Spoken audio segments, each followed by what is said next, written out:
Hello বন্ধুরা, Mala's gardening haven চ্যানেলে আপনাদের সকলকে অনেক অনেক স্বাগত।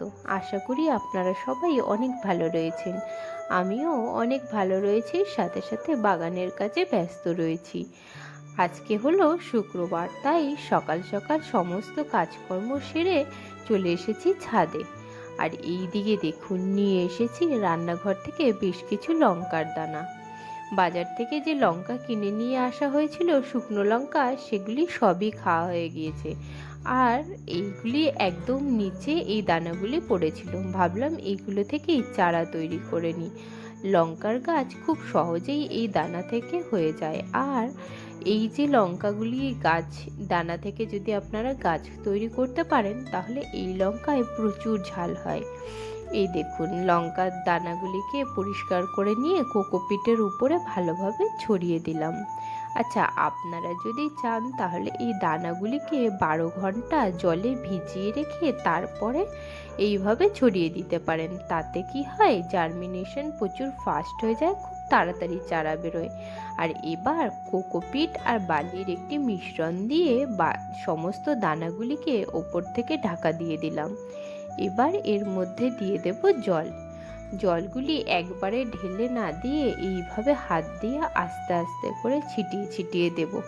কারণ যদি আমরা একবারে জল ঢেলে দিই তাহলে বেশি পরিমাণে জল পড়ে যাবে আর দানাগুলো জায়গা জায়গা থেকে বেরিয়ে আসবে। এই দেখুন, আমি আস্তে আস্তে হাত দিয়ে দিয়ে ছিটিয়ে ছিটিয়ে ভালো করে পুরো কোকোপিটটা ভিজিয়ে দিলাম। আর বন্ধুরা, এখানে আপনাদের মধ্যে আর কে কে আছে যারা রান্নাঘরের এরকম ছোট ছোট দানাকে নিয়ে এসে ছাদের গাছ লাগাবার কাজে ব্যবহার করেন?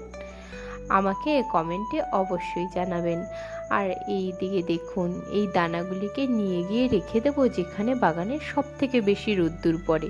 আর আমরা তো ছোটবেলা থেকেই পড়ে আসছি যে যে কোনো দানার জার্মিনেশন ফাস্ট করবার জন্য তাপ, মানে সূর্যালোক প্রচুর পরিমাণে প্রয়োজনীয়। আর এই দিকে দেখুন, আমার উচ্ছে গাছে আবার 3টে উচ্ছে হয়ে গেছে, বড়ও হয়েছে বেশ। আজকে এদেরকে তুলে নিলাম। দেখুন, বাড়ির ছাদের বাগানে এরকম ছোট ছোট সবজি তুলতে কার না ভালো মজা আসে বলুন তো। এই যে সব উচ্ছে 3টেকে তুলে নিলাম। আর এদিকে দেখুন, এই টিনটির মধ্যে মাটি, বালি আর কোকোপিটের একটি মিশ্রণ তৈরি করে রেখেছি। কারণ এই সময় তো প্রচুর পরিমাণে গাছ লাগাচ্ছি, যাতে প্রত্যেক দিন মাটি না মিশাতে হয়, তাই জন্য এই টিনের মধ্যেই মাটিগুলিকে রেডি করে রেখে দিয়েছি। আর এই যে টিফিন বাটিটা দেখতে পাচ্ছেন, এর মধ্যে একটি ইনডোর প্লান্ট লাগাবো। এই দেখুন, এই প্লান্টটার একটা কাটিং আমি এক জায়গা থেকে নিয়ে এসেছি, আর এটাকে আজকে বসাবো। আচ্ছা, আপনাদের মধ্যে কে কে আছে যারা এই গাছটির নাম জানেন? যদি সত্যি সত্যি জেনে থাকেন তাহলে আমাকেও জানাতে ভুলবেন না। আমি পরের ভিডিওতে আপনাদের সঙ্গে এই গাছটির নাম শেয়ার করব। এখন আমি দেখতে চাই যে কে কে আছে যারা এই গাছটিকে আগে থেকে চেনে। ঠিক আছে, তাহলে আপনারা আমাকে কমেন্টে অবশ্যই এই গাছটির নাম জানাবেন। আমার গার্ডেনে এই গাছটি ছিল না, এই ফার্স্ট টাইম আমি এই গাছটি লাগাচ্ছি। এই দেখুন, প্রত্যেকটা যেখানে পাতা আছে সেই প্রত্যেকটা পাতার নডের কাছ থেকে শিকড় বেরোচ্ছিল। সুতরাং 3টে নডের শিকড়কে আমি সুন্দরভাবে মাটির নিচে চাপা দিয়ে দিয়েছি। এবার একে নিয়ে গিয়ে রেখে দেবো যেখানে আমার সমস্ত ইনডোর প্লান্টগুলো রয়েছে। এইখানে যে প্যারাপিটটা রয়েছে, এই প্যারাপিটের উপরেই আমার বিভিন্ন ধরনের ইনডোর প্লান্টের গাছ রয়েছে। এই দেখুন, এই যে সমস্ত ইনডোর প্লান্ট আমি যে কয়েকটি লাগিয়েছি সে সমস্ত এইখানেই রয়েছে। এখানেই নিয়ে এসে এই গাছটিকেও রেখে দিয়েছি। সব সময় না একই ধরনের যে সমস্ত গাছ আছে, ধরো যেখানে ইনডোর প্লান্ট রয়েছে সেখানে যদি আমরা অন্যান্য ইনডোর প্লান্টকে গ্রো করি তাহলে তার মেনটেনেন্স অনেক সুবিধাজনক আর অনেক সহজ হয়ে যায়। আপনারাও চেষ্টা করবেন যেখানে ফুলের গাছ রাখছেন সেখানে সমস্ত ধরনের ফুলের গাছ রাখতে, যেখানে ইনডোর প্লান্ট আছে সেখানে ইনডোর প্লান্ট, যেখানে ফলের গাছ আছে সেখানে ফলের গাছ। কারণ একই ধরনের গাছের মেনটেনেন্স একই ধরনের, আর বিভিন্ন ধরনের গাছের মেনটেনেন্স বিভিন্ন ধরনের। ওই জন্য যদি আমরা একই জায়গাতে একই ধরনের গাছ রাখি তাহলে অনেক সহজে জল দেয়া, খাবার দেয়া, সার দেয়া এগুলিকে আমরা মেনটেন করতে পারি।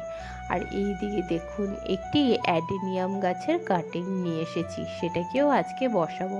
আর একই সয়েল মিক্স মাটি, বালি আর কোকোপিটের মিশ্রণের মধ্যে এই গ্লাসটির মধ্যে ভরে নিয়েছিলাম।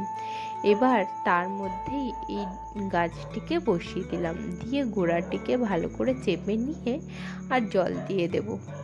এই দেখুন এইভাবে প্রথমবার ভালো করে ভিজিয়ে দিয়ে নেব। এরপরে জল দেব তখন যখন মাটিটা পুরো শুকিয়ে আসবে। আমি এই নিয়মেই জল দিই। অতিরিক্ত জল গাছে কখনোই দেওয়া উচিত না, আর অতিরিক্ত জল দিয়ে গাছ ভালোও হয় না। অ্যাডেনিয়ামের এই কালারটি হলো লাল রঙের, এই দেখুন। আর গাছটির উপরে যাতে স্ট্রেস না পড়ে সেহেতু ফুলটাকেও ছিঁড়ে দিলাম, আর বেশিরভাগ পাতাকেই ছিঁড়ে ফেলবো। যে কোনো কাটিং গ্রো করবার সময় এই কাটিংয়ের যে ডালটি আছে সেই ডালের বেশিরভাগ পাতাকেই খুলে দিতে হয় বা ছিঁড়ে ফেলতে হয়। তাতে অনেক সুবিধা হয়, গাছের উপরে স্ট্রেস পায় না, আর গাছ সম্পূর্ণ ফোকাস করে রুটস ডেভেলপমেন্টের ওপর। এবার এই যে অ্যাডেনিয়ামের ডালটিকে লাগালাম এটিকেও নিয়ে গিয়ে রেখে দেব অন্য যে সমস্ত অ্যাডেনিয়ামের আমি কাটিং তৈরি করেছি সেখানে। এই দেখুন এখানে এবছর তৈরি করা আরও একটি অ্যাডেনিয়ামের কাটিং এখানে লাগিয়েছি, বেঁচে আছে। আর এইটার মধ্যে তো বেশ অনেকগুলি রয়েছে, 4টে কাটিং। এই দেখুন 1 2 3 4, 4টে কাটিং আমি এই গামলাটার মধ্যে লাগিয়ে রেখেছি। গাছগুলো সোজা নেই, বেঁকে গেছে, তবে পরবর্তীকালে একেও আমি সোজা করে দেব। আর এই হচ্ছে আমার বাগানের একটি অনেক দিনের পুরনো অ্যাডেনিয়াম। এই গাছটির বয়স প্রায় 8 বছর হয়ে গেল। আর এই ট্রাঙ্কটা দেখুন কত সুন্দর হয়েছে। তবে আজকের মতন বন্ধুরা এইটুকুই, দেখা হচ্ছে আবার কাল একটি নতুন ব্লগে। আপনাদের ভিডিওটি কেমন লাগলো জানাতে একদমই ভুলবেন না। আর গার্ডেনিংয়ের বিষয়ে যদি কোনো প্রশ্ন থাকে তবে আমাকে অবশ্যই জানাবেন। আর আপনারা সবাই সুস্থ থাকবেন, ভালো থাকবেন। আজকের মতন টাটা বন্ধুরা।